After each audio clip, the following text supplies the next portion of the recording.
So I think they found the right balance. And you can always find something to improve, but the scope is already big enough. The number of countries involved is big enough. So I think for now, I would move forward to create on top of MiCA instead of trying to fix some of the gray areas of MiCA. Okay, thank you. And thank you, Annie, for the question. Now, another thing we have seen is that there is a growing modular approach in DeFi. Protocols are being built like Lego blocks with interchangeable KYC models, auditing layers, etc. Is this modularization helping or complicating compliance efforts? Andre, can you please start with this? I think that here again we might have a challenge, because one of the core pillars of MiCA is that the licensed provider, it remains ultimately responsible if it's outsourcing certain functions.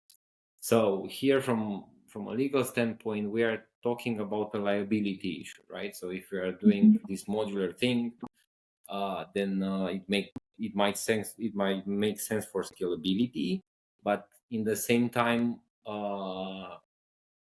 the entity which holds the MiCA license will remain responsible for something that they might not do themselves. This is something that generally happens in all regulated industry. If you and I don't think MiCA here introduces anything new. If you have a license, it happens in gaming and happens in banking and so on. You are basically responsible for what happens under your roof.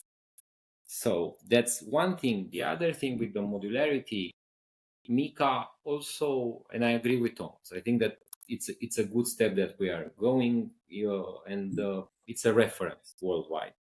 But MiCA focuses on EU kind of presence, and modularity sometimes means that you are externalizing, outsourcing, however you want to call it, a function which might not be based in the EU, and again, which might raise issues from the perspective of observing it. Yeah. Okay. And Thomas, how do you think this affects developers and enterprises?